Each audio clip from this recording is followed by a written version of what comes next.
All right, we are live. I would love your input on this, actually. I always find it a bit strange or awkward because obviously you and I, we went through this whole setup and we'll get into what that involved and me leaving and coming back, and I appreciate your patience. No problem. But I always found it strange to say like, hey, how are you today? Or like, hi, Santana. Do you know what I mean? So if you can Yeah. come up with a different version of that sounds a little bit more authentic, because it sounds better for us to say that for the podcast. For sure. But I think people understand that obviously Brad didn't just walk in and Santana didn't just walk in and all this stuff was here. But anyway, hello, Santana. Welcome to the show. Guys, this is Santana Anderson.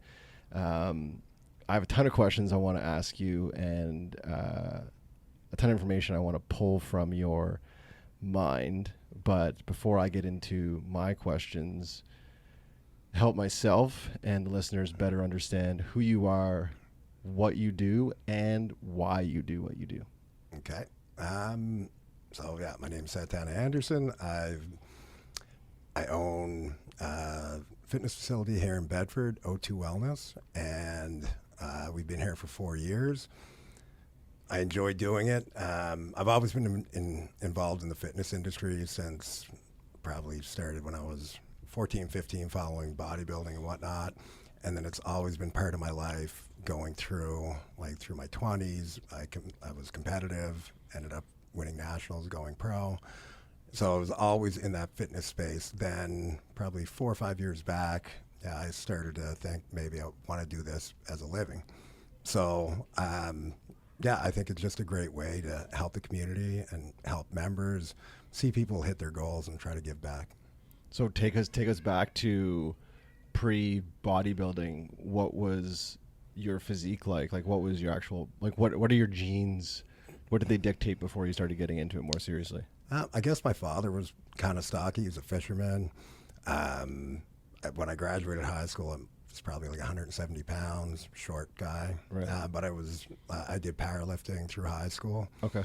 So, I guess I was still considered to be, in decent shape. But then after that, I kind of stepped it up and just learned to eat better and more and consistent. How much did, and you and I have talked about this, and we'll get to when and how in a minute, and give the listeners a little bit more of context to our relationship, for lack of a better term. But how much did structure play into your success in winning as a bodybuilder, or just bodybuilding in general? Like, how much did you rely on structure? How much was that a reality as part of your life? Well, structure is everything. Like, you have to plan out your meals. You have to be ready for the next day, know what you're going to train, know what your training is going to be like, and then, periodization and planning out, depending on what time of year it was, what kind of training you were doing, what your diet looked like. So, structure was everything. And how did you educate yourself on this? Because we're talking now. Sorry, how old are you now? 42. 42. So we're talking 20 years ago. So Yeah. obviously the internet was still a thing, but it wasn't nearly what it is now as far as information, right? Yeah. So how did you educate yourself? Was it the Arnold Encyclopedia, or was it going to the library? Was it ask people in the gym? How did you learn? Honestly, I read a lot of magazines back then, Okay. because that was like the only lifeline to bodybuilding to find out what was going on. So I would get my three magazines every month. I think it was Flex, Muscle Mag International, and Muscle and Fitness. And then Muscular Development started getting bigger. But I just read those cover to cover and try to emulate whatever I saw in the magazines. Who were some of the mentors or inspirations from back then for you? There was a guy named Nasser El Sambadi. I ended up meeting him. My family's from California, like my mom's side. So we'd always go on trips, and I think it was like 15 in the airport in Toronto, and I'm reading one of his CAV articles, and I look over, and then I see him there. Wow. And I don't think he was he was a big guy. He's like 300 pounds, but nobody would really know who he was, but he could tell that I did. So eventually I got the courage to go up and I told my mom, that's him. And I went and I asked him, I think I said something like, "Are you who I think you are?" Just be a little kid.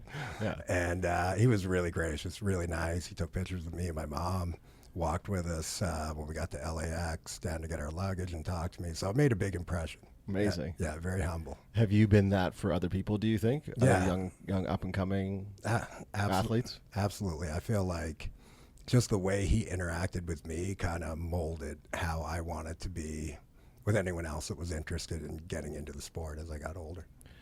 How do I ask this question? I think bodybuilding in itself has a bit of a stigma to it, and there's a lot of different stigmas. For sure. But one of them that I think for me as someone who's been involved in fitness for quite some time, I've never gone down the bodybuilding path, but I always have wondered the toll that it takes on the body. And now we were talking before we turned on the camera and the mics, Joe Rogan, he's had some really like pillars in the sport on his show when they've talked about obviously things like steroid use, which is rampant in some areas of bodybuilding. Absolutely. But more what interests me is just how it impacted their body. So were you aware of it at the time? Were you doing anything to protect that? Are you dealing with any of that now, the after effects of that? Or were you quote unquote responsible in how you were training? Or is it just, hey, if you're going to push your body, the wheels may fall off at some point and you may have injuries, whether it's elbows, backs, knees, hips, etc.? Yeah, I think, when I first started my interest in the sport, you heard about, performance enhancing drugs, but I didn't know how prevalent they were until I became part of it and started competing. At that time I was young. I didn't know what to do, what I shouldn't do. Mm-hmm. So, I found a couple mentors throughout. Like I moved to Ontario, met some competitive bodybuilders there. But then as I got older, I started hiring coaches that would, instruct me with blood work, making sure that I'm taking care of myself, I'm taking time off. That being said, I think with any sport, there's, a level of performance enhancing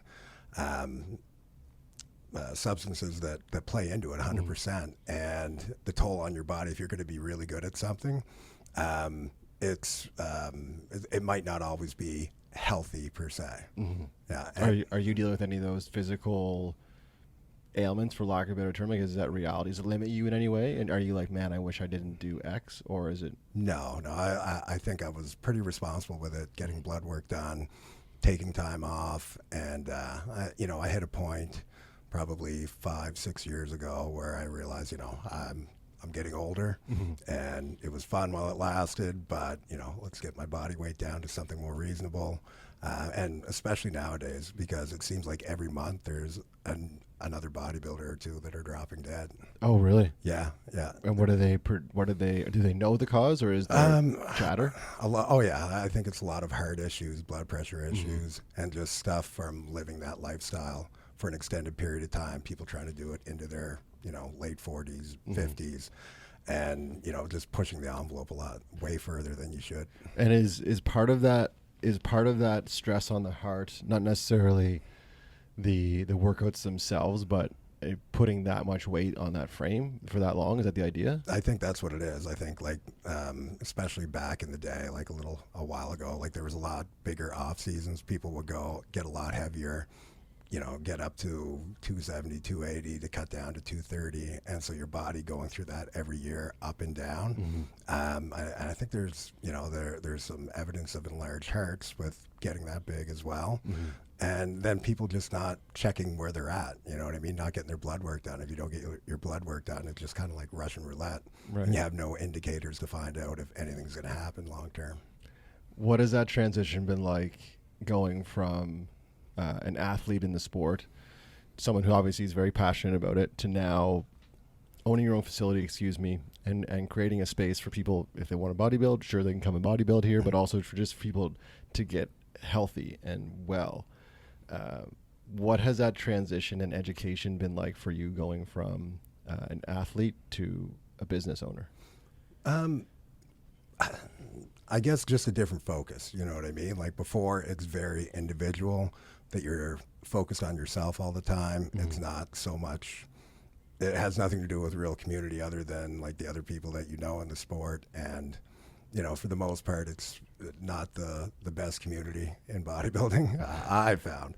I mean, not to say that there aren't great people that I've met throughout the sport, but it's, and especially with the advent of social media, it seems like there's a lot of different people that are into it for a different reason. Okay. Such as? Just fame. Okay. It's not necessarily such a Sport? it's not a personal thing anymore of how far you can push yourself.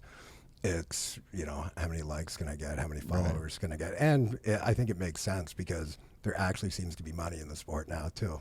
Right. Yeah. Yeah, we're seeing that even you and I have kind of, I don't know if it's you and I think we briefly talked about Olympic weightlifting.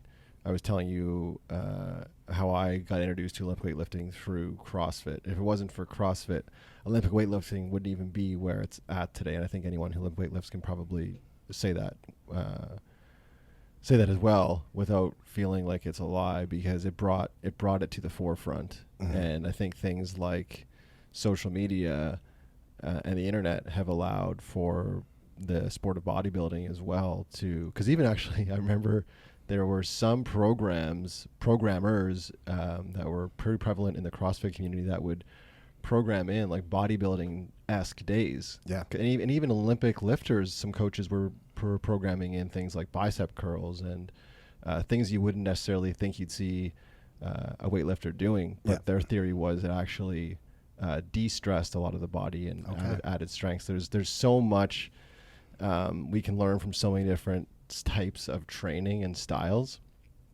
Did that come into play when you were actually building out your business?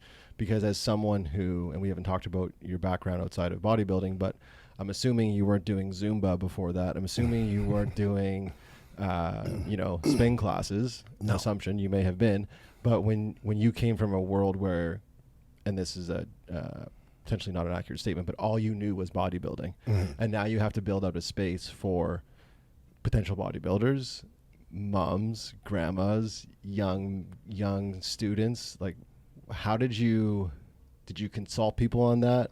Did you read more magazines on that? Like, what was the process of going, okay, I want this business, and you said the word a couple times, to be more of a community. Mm-hmm. So how did you ensure when it came to the actual design phase and looking at what you wanted this to be, how did you capture that information and that knowledge? Well, I think I kind of looked at it as a broad spectrum that, there's not the population base here that is something that could support specifically a bodybuilding type business that just focused on that. There's just not the demographic here for that. And something that I noticed throughout the time I was competing, like I did online training quite a bit.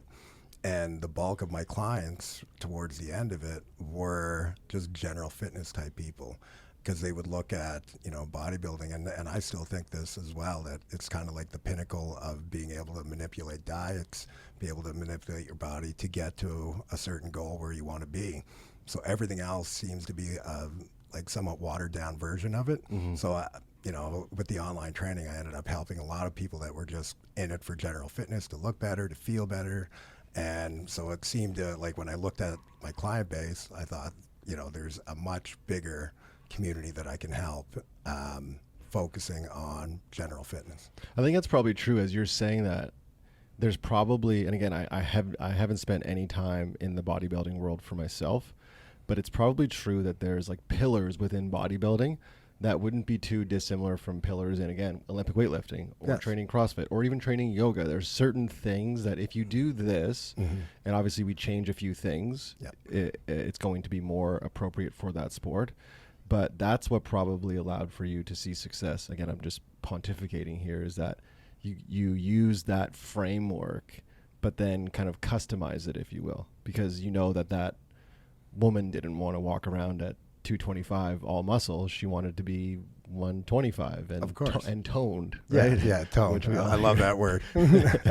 I catch myself using it sometimes as well. I'm like, why am I saying toned? Yeah. What does it even mean? And this is, and I say that somewhat sarcastically, but if you have an answer for me, I'd love to hear it.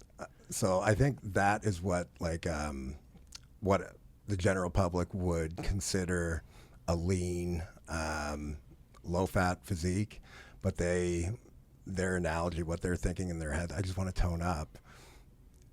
What it really means is I want to reduce my body fat. I want to be able to see some of my muscles. I don't want to be jacked or anything, but I want to look fit, look in shape. And I think toned, whoever coined that term and why it's been used so prevalently in the fitness industry, I, it's not that I have a problem when people say it, but I think to myself, that's not, I know what you're getting at, but Yeah. yeah. And that actually reminds me of, so again, I'll give you guys some context here. So Santana and I are, so I'm working with Santana on his business, and he's been an amazing to work with so far. And I appreciate so much, again, the opportunity to work with you and your team.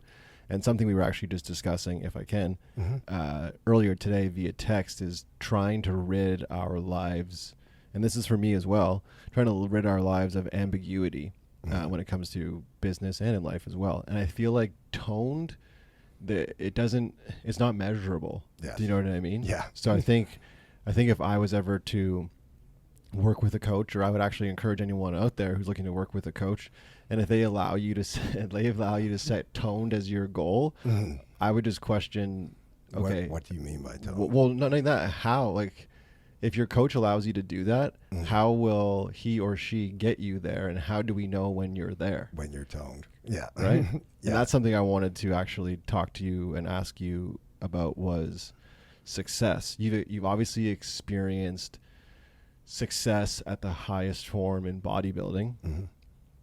How do you define success now? And define it for me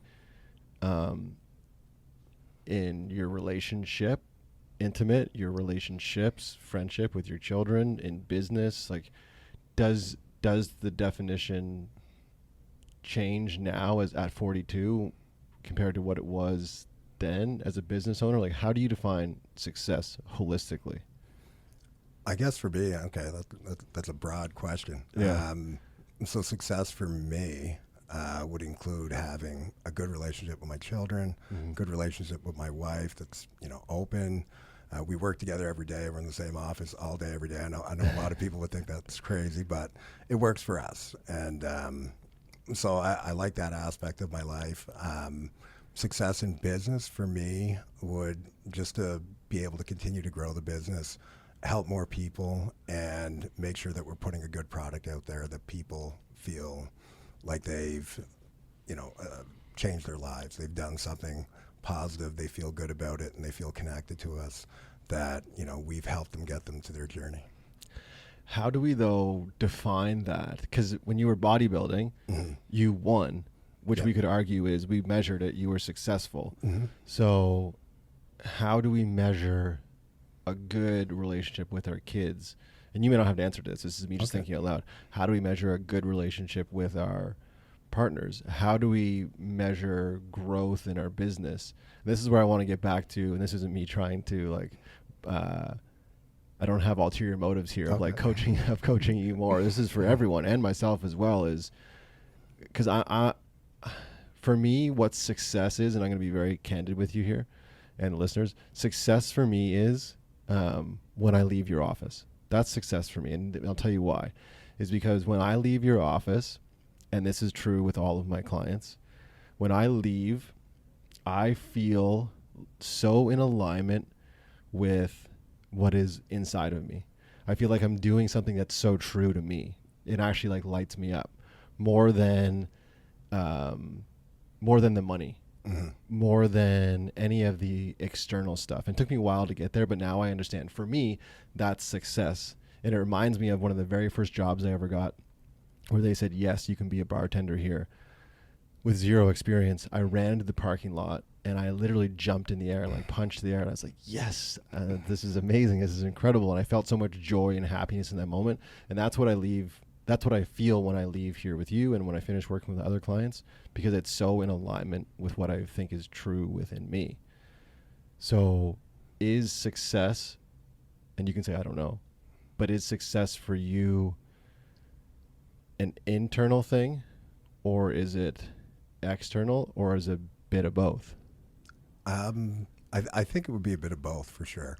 I think when I talk to clients and I feel that we've really helped them, that their coach is doing a great job, that we've provided a community, a setting that they feel comfortable to come into when maybe they haven't been able to come into a gym their whole life because they felt intimidated.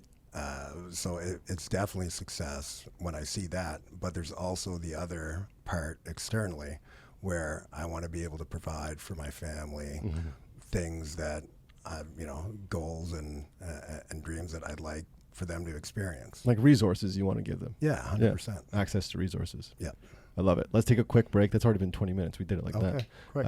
Quick break. We're going to reset the camera, reset the audio, and we'll be right back. Thanks, guys. All right, we are back after a small little break where we discuss things that you guys will never know, which is the way it should be. No, actually, we talked about relationships, which I'm always such a big fan of discussing because they're so dynamic.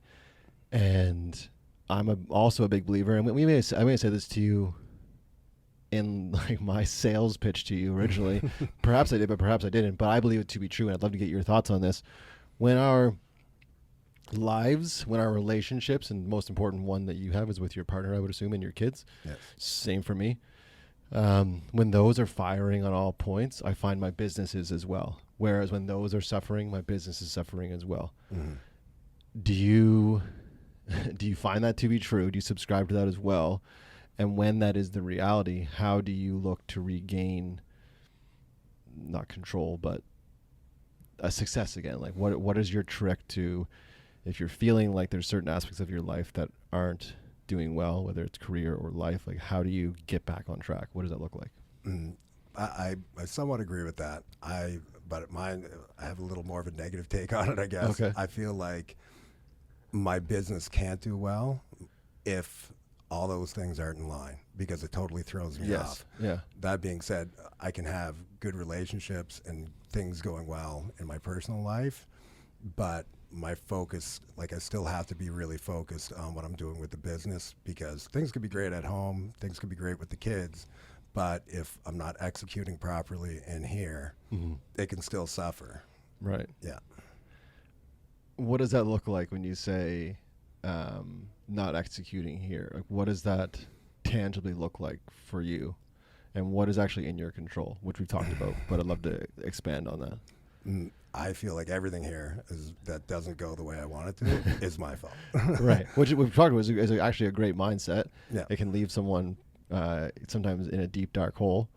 But it's a great, because then you're never playing victim. Exactly. Yeah. You are always in control. And that's what I like about it, that if something's not working, there is a way to fix it. Not just, left to the universe to figure out what's going to happen. I can proactively do something to fix that. So like if our team isn't hitting their KPIs, if there's problems with our fulfillment on the coaching side, then I just need to put the systems in place and make sure that they're being done properly, and put more checkpoints to make sure they're being done properly, and make sure the right people are in the position. So it's if I see something off track, then I can try to figure out what do I have to do to get it back on track. What has your experience been managing people? Because the team here is big. Like there's a lot of moving pieces here. What is your experience prior to this, or was this is a whole new pool to swim in? A team this large is definitely a new pool to swim in. Yeah. So I think making sure that you take your emotion, like for me, I found that taking my emotions as much as possible out of conversations and trying to be, matter-of-factly and giving reasoning why I feel this way or why something needs to happen, as opposed to, being like a roller coaster where that one day to the next they don't know which guy they're going to get. If they're going to get the super aggressive guy, or I think just staying at the same level all the time is very helpful with, gaining the trust of your employees. Yeah, and I think we've talked about it before, and I'm a big believer. And it's when you're leading a team of people, you want to carry yourself in a way that they feel like they can always turn to you, and when stuff is going haywire, which hopefully it isn't, but it will eventually, it happens, they can turn to you and you are like steady-handed. I've got this. But that's what brings me back to that original question in regards to like home life impacting the career. It's so challenging for me when my relationship is not firing all cylinders, and then there's issues with the business, it can seem so overwhelming. For sure. Yeah. It takes your focus away. Yeah, and it's hard to show up as that person. And I wonder, in those moments where I've maybe not been sincere or actually like true to, like this morning when I walked, or this afternoon when I walked in here, and you said, "Oh, you didn't say you were unstoppable." And I was like, "Well, yeah, because that's not I wasn't feeling unstoppable. Most days I do, but just in that moment when you asked, I was like, no, I'm not. I mean, I'm feeling well, but not unstoppable." How much do you find that is a reality in your life, or has been in your life? I'm so intrigued by this. When someone asks, "Hey, how are you?" does it depend on who it is?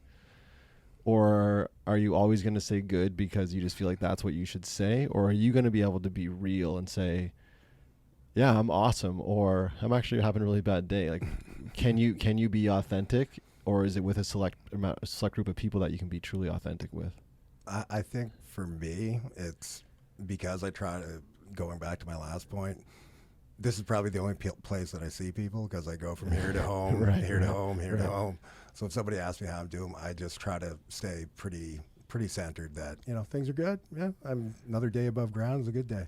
So, which is so true. Yeah, which is so true. I had that conversation actually here this morning with someone in the gym, and I just said, "Hey, how's your day going?" And he said, "Great."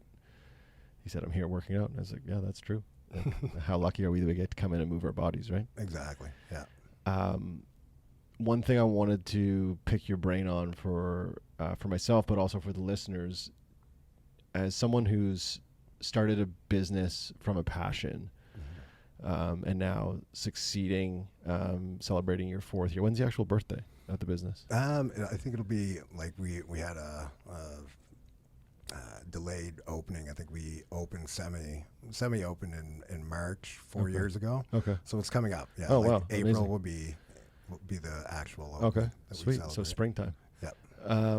So someone going from passion to something tangible and not realistic, something they can actually see and touch and feel, what would be, let's just say, 3 things that you feel they should either focus on or consider if they're looking to go from a passion to an actual business? What are the 3 things that they have to do? Okay. I think it's great to have a passion for something, but I think that, first and foremost, if you're going to turn that passion into a business, make sure that you understand what is going to be required in the business, because I was totally passionate about fitness and helping people and whatnot, but that didn't necessarily translate into having a successful business. I think that was something that I probably overlooked, and then I had to, reach out and go to a lot of different coaching, resources, just to figure out exactly how to do this in a successful manner. And that took some time, and that probably, that hindered us the first year or two. Secondly, let's see, let me think. By the way, I didn't tell him I was asking this question, so I always like to put everyone on the spot on the show a little More bit. fun. But no, not only is it more fun part of me, but it's again more authentic. Like, Yeah. It doesn't. And these don't have to be like the most epic answers ever. Okay. This could just be whatever's the top of your head. So what I heard from the first one is basically surround yourself with a good team, people that understand how to execute this from a vision to a reality. Absolutely. Make sure that your aspirations, your goals are reasonable. Like, do your research. Okay. Figure out the market that you're going into. Look at the demographic. Make sure that everything is focused in, that, it aligns with your passion, but it's also something that can be profitable as well. And then last one. I think picking the right team is very important. Right. Like we've gone through a lot of staff turnover in the last 4 years. We have an awesome team now, but having some kind of lens to look through and determining who will be a good fit for your team, figuring out what your values are, what's important to, having a team member, like what kind of things that are non-negotiables. Mm-hmm. Yeah, we haven't done this yet, but I like to use this. It's a Sam Ovens exercise, and we'll do it at some point, where we build out an avatar of our client to like understand who it actually is, but also doing it for our staff as well, our team. Like who is our like ideal team member? What do they do? What do they wear? What music do they listen to? What do they eat? Where do they spend their time? All of those things. And the more we can define it, I find the more likely we are to actually find those people. And that gives a better community. Like if you have all like-minded people, I mean, they don't have to be the exact same person or anything like that. But as long as you have, you know, I think back to a podcast I was listening to not too long ago. And, you know, one of the biggest things that really stuck out to me, it was from Alex Hormozy.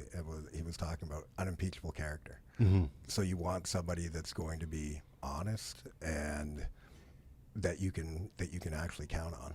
Yeah, I think that's a huge part. Massive. I don't want to take up too much of your time. I would love to stay and do this much longer. Actually, I do want to do round 2 with you because I want to go much deeper on the team building piece. But I want to lay out the red carpet for you. If people want to, whether they're local or international or throughout Canada, if they want to find out more about you or O2, how do they do that? Where's the best place to find you and reach out? You can check us out on Instagram. O2wellness.ca is our website. Facebook, you reach out to us there by message, and we'll get back to you right away. And then personally, you can get a hold of me through our website. Yeah. My email's on our website. Okay. Which is always a bold move. Yeah. I love it. I think my phone number's even on there. Even more bold. And then you're also on the gram as well, right? Yeah, my own Instagram. It's just Santana Anderson I. Love it.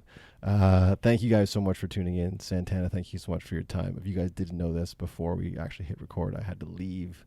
I set up and I had to leave because I forgot the SD card and all those things. So Santana, thank you so much for being so patient with me and so open. And I definitely do want to do round 2, maybe even round 3. And if you guys have any questions for Santana, shoot them to him directly or DM me, and I'll be happy to pass them along because I'm lucky enough to see him once a week. Or more. or more. Yeah, exactly. Okay, that's it for me, guys. Thanks for tuning in. Until next time, be good and do good. That's it, dude. We did it. Awesome.